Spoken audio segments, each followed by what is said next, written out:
this is how it ends each year. The massive exodus from the little resort town of Daytona Beach. Back to the cities, back to the towns, back to work. They've done it this way for 49 years. And so it begins again, only this time it's special. The golden anniversary of a magical happening. The annual biker migration to Daytona Beach, Florida. To Bike Week. To Bike City.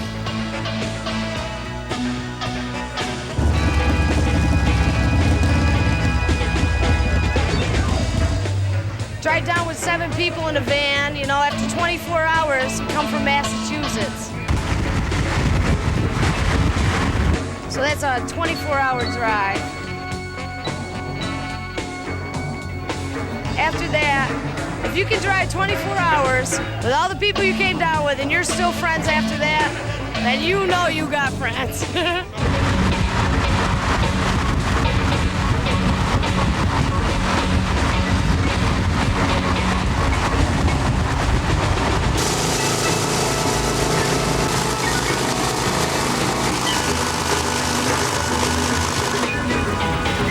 Nearly 500,000 bikers turn out for this celebration. This is their Super Bowl, their Oscar night, their Woodstock on wheels. This is a time of brotherhood, of having fun, of expressing a truly free spirit.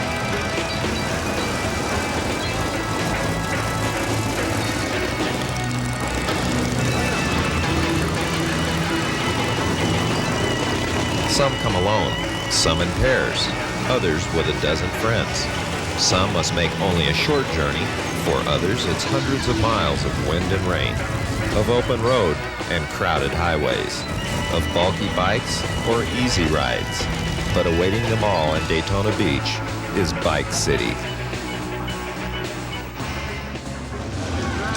Well, I guess the real true soul of a biker is he's the individual type of a person that believes in doing what he wants to as long as it don't hurt nobody else. Just go where you want to, do what you want to, as long as it don't hurt nobody else.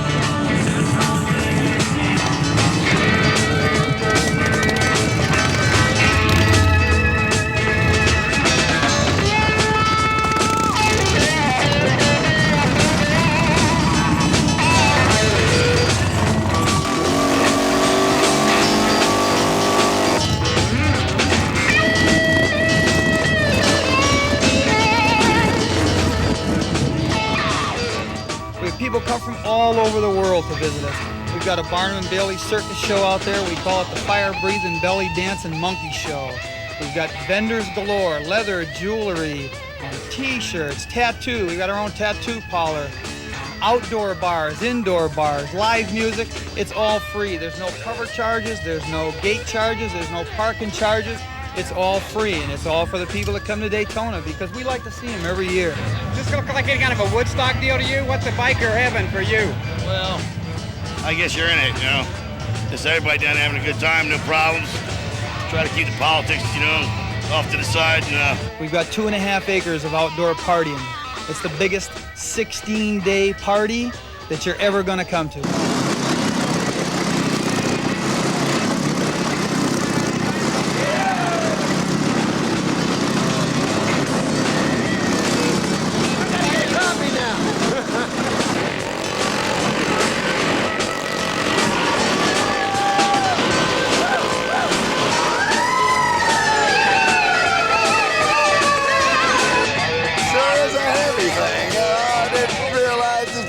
Spare change and waste so much. I'm trying to bugs, come here and push.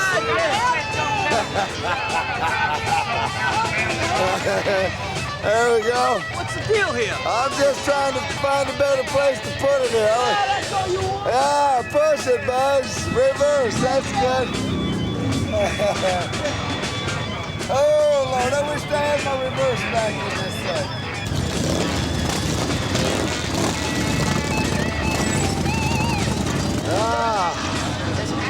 The bad habits. Like I said before, I should have stayed in school and become a lawyer with all the tickets I got on this thing.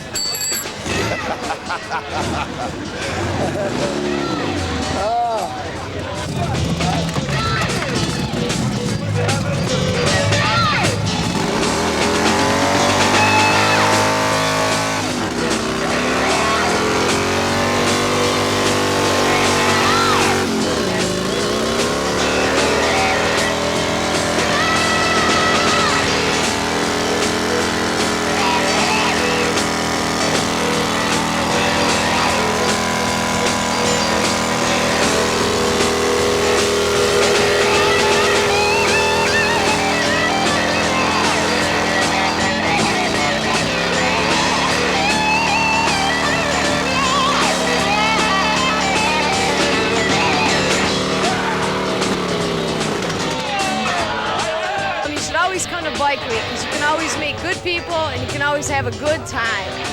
Daytona is a good place. I don't care what anybody says. You can always have a good time in Daytona.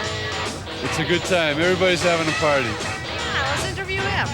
So I want to know what you think of Bike Week. Well, so far I haven't been killed. That was my biggest fear coming down here. I asked if we were going to have guns. They said no. I asked about body armor. They said no. I said, well, what about the women? Are they going to kill us with knives or something? And they said no. So far, it's been all right. And everybody says what a great place we have. Well, it's not us that makes the place great. It's y'all that make it great. I mean, we just provide the place. We take care of everybody while they're here. We take care of their motorcycles. They can sit out in the backyard and sit right on their Harleys and whatever they ride and drink beer and swap war stories, and nobody bothers them. So the concept is real easy.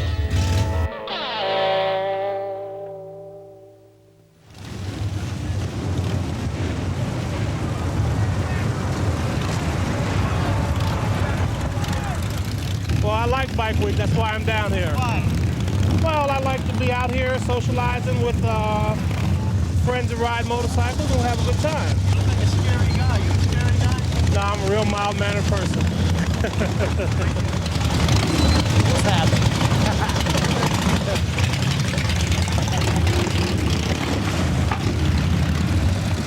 Hearing all this roaring is pretty nice. It's exciting. Get your adrenaline running. I like the bikers. I haven't had any problem with them. Spring breakers, You mean these hardcore guys are easier to work with? They're great. They're great. The only problems I have is they always want to take my picture. Yeah, well, I don't know. We come down from New York State, you know. We rode down, just see what's going on. Hey, what's your impression of this whole deal? I dig it. I like it. I've never been here before, you know. I'm an outlaw biker. I've been in the club for 20 years, never ever been down here, but, you know, we come down. I don't know anything about motorcycles, even though I own a couple of them. But this Daytona Beach is some kind of happening. I mean, this is wild. This is where it's at, and I can't imagine anything being any bigger or better.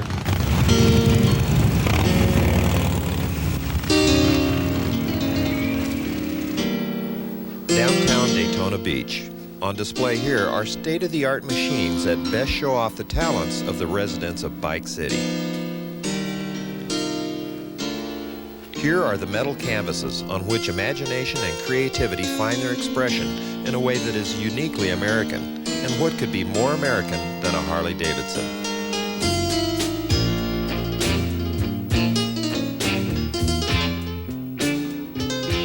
At center stage during this bike week was Cadzilla and its unparalleled pair of escort bikes. The amazing Cadzilla, built by Boyd Coddington, is owned by Billy Gibbons of ZZ Top. And for a one-of-a-kind machine like this, you need an equally outrageous escort. For that, we can thank creators Peachy Porras and Bob Bowder. Basically what we did was we took two brand new 91 Fat Boys and took off everything that didn't look like this motorcycle. The engine and transmission and rear wheel are all stock. The parameters of the project were that Harley-Davidson wanted to use as much of the stock bike as possible, less the sheet metal. We've gone to great extents to incorporate their hoses and all of their controls, upper and lower. The upper controls are 78 Sportster, and they've been adapted to use on the 91 product. Here again, we used all the Harley stuff extensively, and we adapted everything to work on this motorcycle so that we could slim everything down. The taillight assembly looking at was all handmade by Jim Jacobs. The taillight lens itself is off of a 90 CAD. The tin work was all formed out of aluminum by Steve Davis at Huntington Beach, and the paint was applied by John and Tim at John's Rod and Custom Paint Works. Handlebars are all handmade. All the upper control pieces are all handmade. In fact, the whole bike is just literally is scratch built.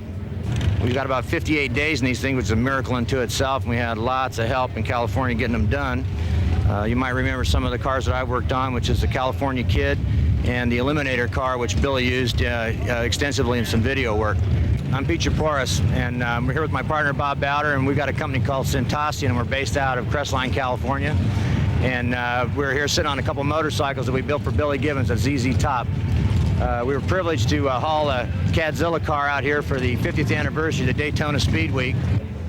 The bikes were built to escort Cadzilla. Basically, that's what we're looking at, to be used in parades and videos and anything that really Billy wants to do with them.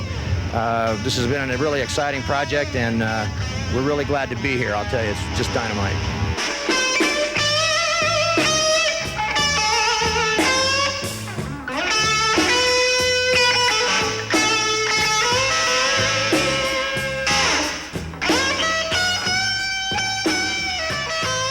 Under power, a motorcycle epitomizes speed and grace. Cutting through the wind, the machine blends the power and beauty that each rider turns to his own uses. But for many, the bikes themselves are only the starting point. Offering much more than mere transportation, their metal components provide the chance for mechanical artistry that stretches from eye-popping paint schemes to unbelievable mechanical makeovers.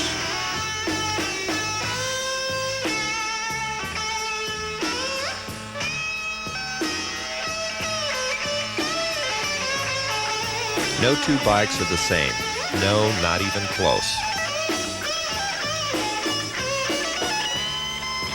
Hundreds of hours go into turning a showroom bike into a show-stopping creation, giving a 50-year-old piece of machinery a shine that will last for decades to come.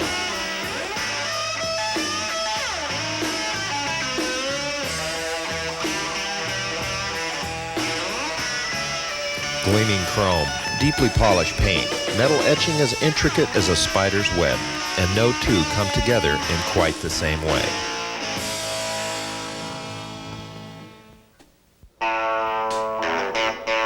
The scene, New Smyrna Speedway.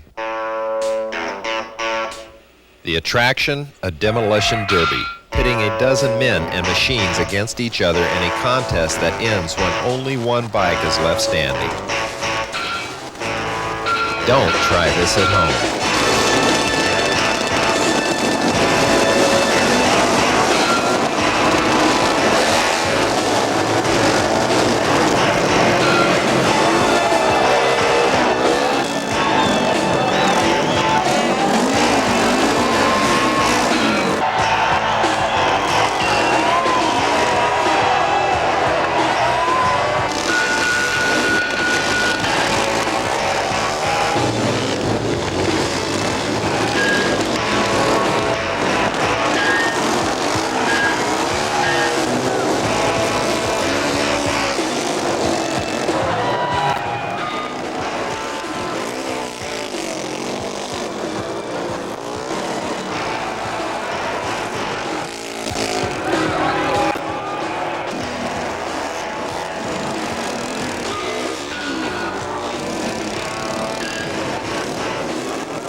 The tactics here involve out-hitting, outperforming, and outlasting your opponents, or just staying alive.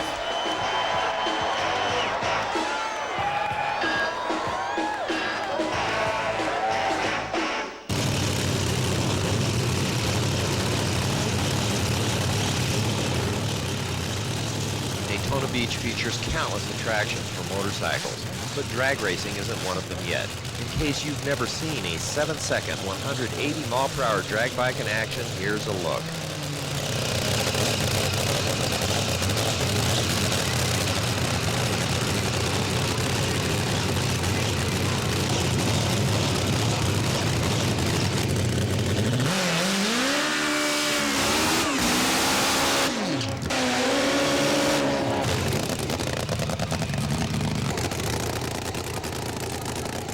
usually run blowers or turbochargers and burn exotic nitromethane fuel.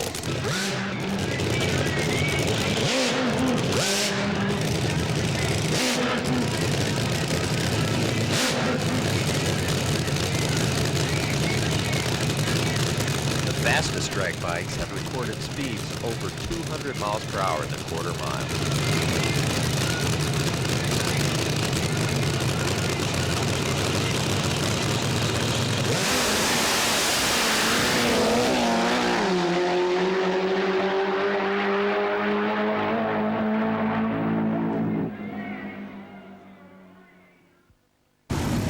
I'd like to say thanks for everybody to make this possible. It's fun.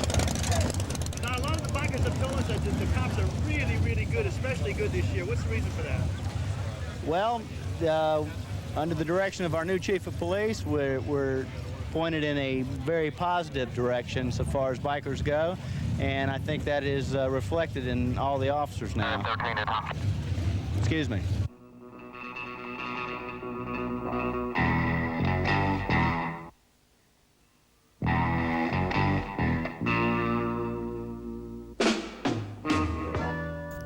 Bike Week to me has always been a challenge. I rode the motors for the city for 6 years.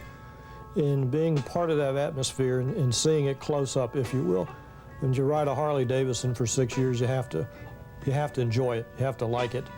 But I never have been in favor of the attitudes I've seen in the past dealing with the biker establishment. The more critical attitudes, them and us type of attitudes, I don't like that. I've always felt that there was a communication gap, a communication problem. If you got problems with the 1%ers, you deal with those 1%ers. They're not welcome. I want to welcome the good bikers, the 99% good bikers, people like you and me here to enjoy themselves. That's what I want to concentrate on. So far this year, they haven't been too bad. They're a little easier on us than they have been in previous years. I know a couple years over here, I mean, we couldn't do anything. They follow us around and give us a hard time, but basically so far they've been pretty good. I thought it would take a few years to bring that attitude adjustment around. And I have always taken the philosophy that attitudes start at the top. If it doesn't start at the top, if that standard doesn't start from me down, you're not going to have it. The attitudes have to change with each and every division commander, each and every platoon commander, and every beat officer you have out there. I would have to say that without a doubt, Chief Crow is the one that turned the Bike Week completely around. Cops have been great.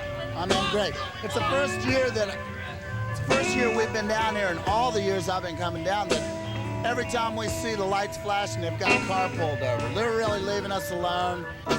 You know, everybody's aware of the image that the bikers have and everything. Well, Chief Paul Crow down there has changed that image, and he's made the bikers feel welcome, and he's really done an excellent job. You have to relieve that stress that this is a problem. And by personally getting out there daily and nightly with these officers, talking to them, making them understand that these people are just good, common people here to have a good time, not to create a problem. We need to keep things in perspective of what's coming here. We're not getting invaded, as some people say. We have a challenge of well-qualified tourists that are coming here to spend good money. As long as you don't break the law, you keep yourself together, it'll be okay, you know, but this is cool, man. It's great. And most of the people that were running the magazines didn't believe that this chief is going to be any different than the last 5. Well, it turned out they put Chief Crow in the Bikers Hall of Fame. They have now in American Iron. They just told him he's top cop, and everybody has just, well, look at the relaxed attitude that's in the town right now today. We're not out here to be the problem. We're out here to be the solution. And that's been our motto for the last 2.5 years, be part of the solution. Yeah, everybody's real happy. It's been real nice. I mean, much different than it ever has been before. I mean, even to the point where I remember last night we were watching one of the guys there. They didn't want to go through the crowd. He had 3 beers, right? He didn't want to go through the crowd, so he snuck around this way, and the cop ran after him, right? And the guy said, "Well, just don't do it again," and that would never have happened here. You know, so it's been really good. You know, it's really different because there's no attitudes out on the street either. The bikers don't have an attitude. Nobody does. It's just everybody's just having a good time. A good time, that's the idea. Whether it's making another slow pass along Main Street or watching the never-ending parade from the sidewalk.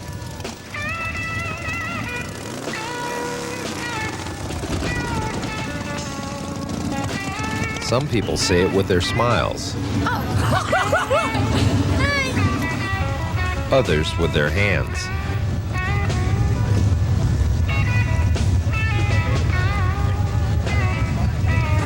Others, in other ways. Happy Bike Week! But mostly they say it with a spirit that knows no age.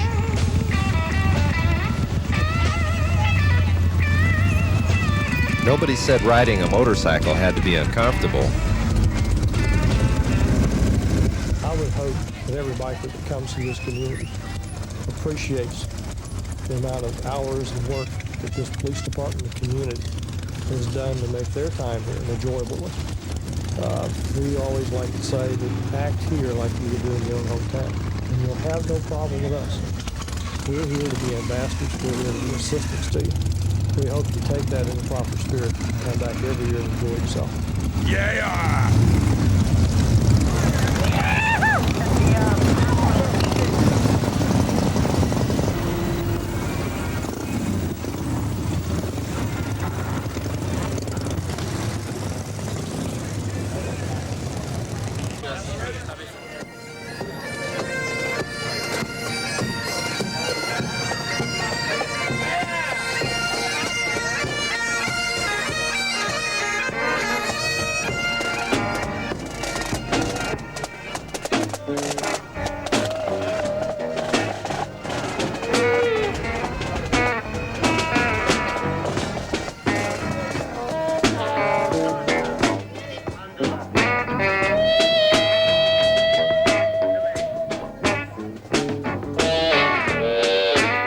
Daytona Beach, Florida sunshine, right? Well, not always. But when the show bikes come out, a few clouds can't dim the enthusiasm. If you can ride in the rain, surely you can stroll through a shower.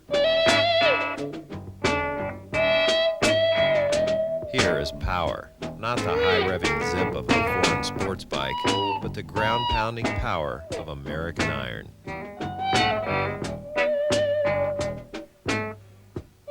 Strength and style, the big bikes show it off best.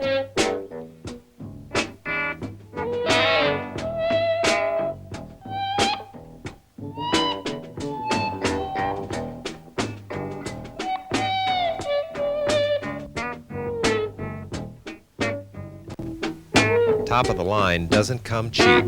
Beauty is seldom ignored for long. And with the lure of free expression comes the paradox and the price tag of success. It's going to cost you.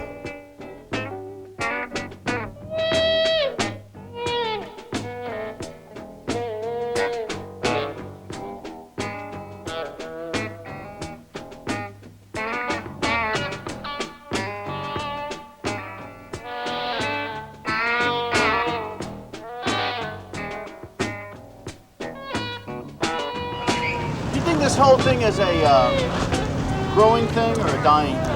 Oh no, sir. You can tell it's definitely growing. It's growing every bit, you know, every day. You know, that's the reason why the Harley Davidsons got so expensive, man. You used to be able to buy one for $500, you know, and now you know they're $15,000. Once upon a time, these things were a cheap, economical means of transportation, and then everybody found out how fast they went. And the next thing you know, all the little rich guys made expensive toys out of them, man. Well, and what toys they are.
show bikes. They're too heavy to hang on the walls and they're too big to frame, but they're masterpieces nevertheless. Like fine wines gaining perfection over time, the classic beauty of a motorcycle only increases with age. The makings are metal, and the shine is only skin deep, but at the heart of a good bike is its rider, bringing the spirit that sparks the machine to life.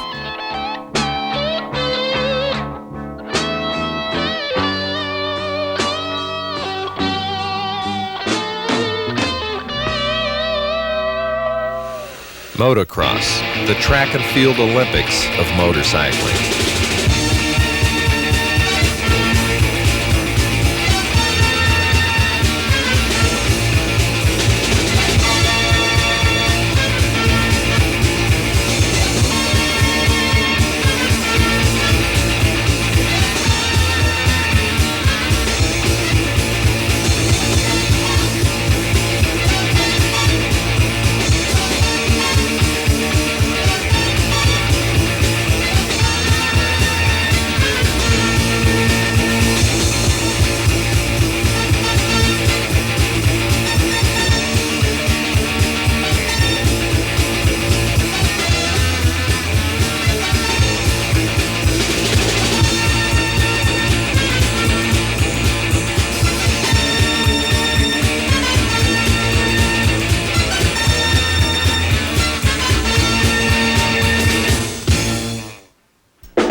Meet Mario and Company, the most outrageous residents of Bike City.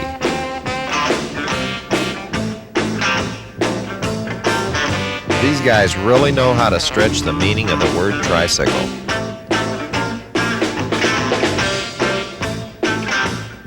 A Corvair body? Sure. How about a VW Bug complete with flames? Why not?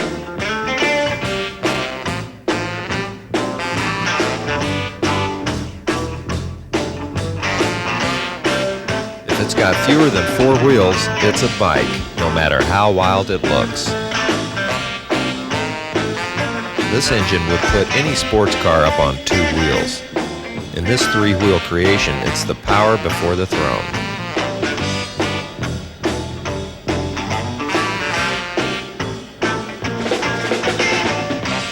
Sit back, chill out. These bikes were built for comfort, not just for speed.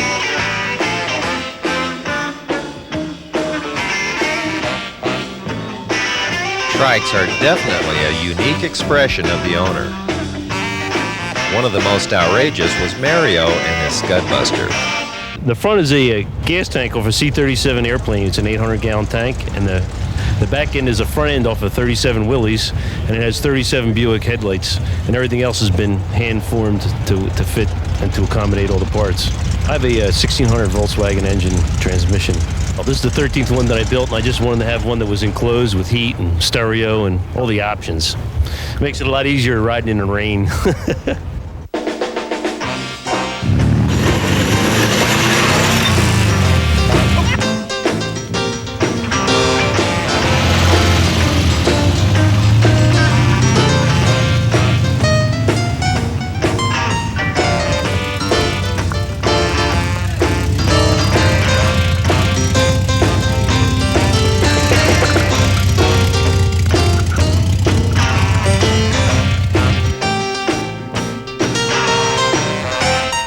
Here's a parade you won't see the next time the Shriners show up in town on the 4th of July.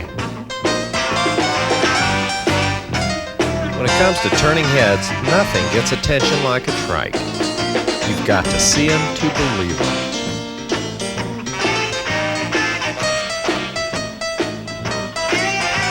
But be it a bike or a trike, this week they're all residents of Bike City.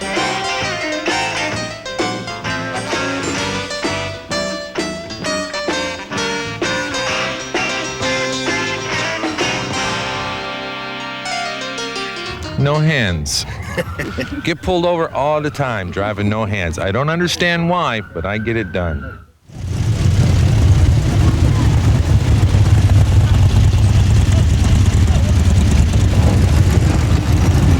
Hello.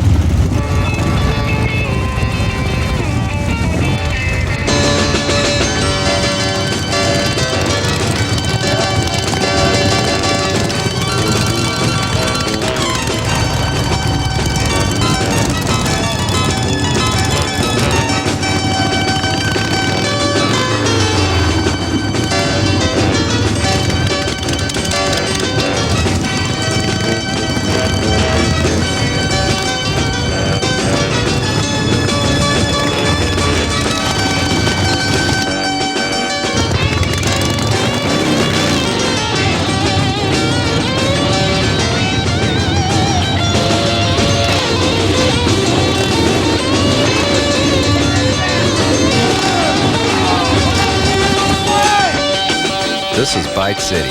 Hit the streets and roam the beach. See who showed up. See and be seen. Pretty girls, gorgeous bikes, old buddies, and new friends.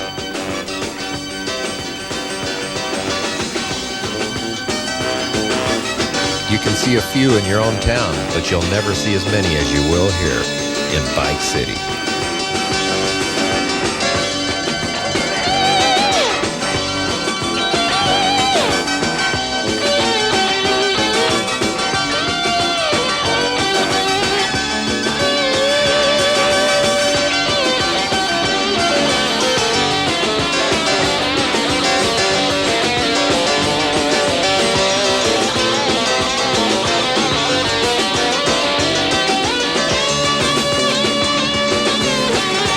American biker. He's not the guy next door, but then he could be. He's the individualist, the pioneer. He's a symbol of freedom in America.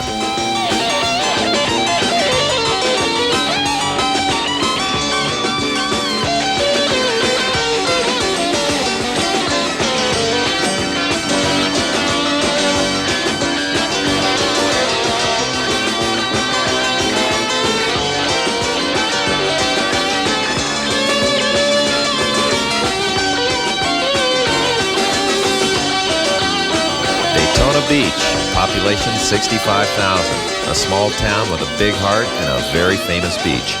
Its 26-mile strand has played host to motorsports time trials, NASCAR racing, and hundreds of thousands of collegians during spring break.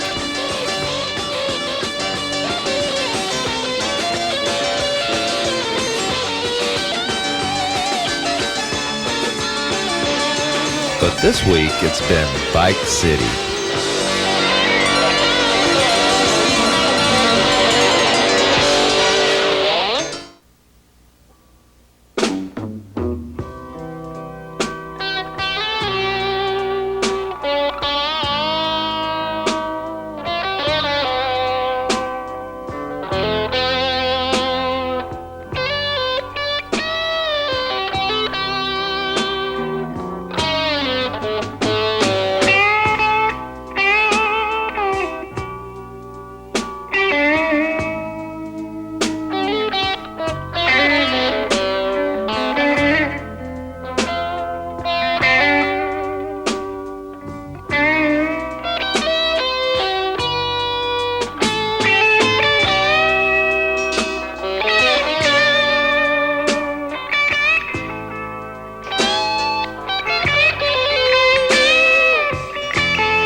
Exciting, but living there alone isn't.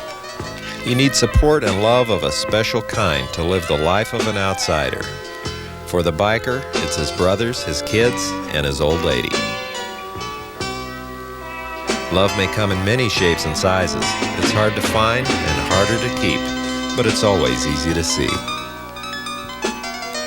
The cliche is that a biker loves his bike more than anything.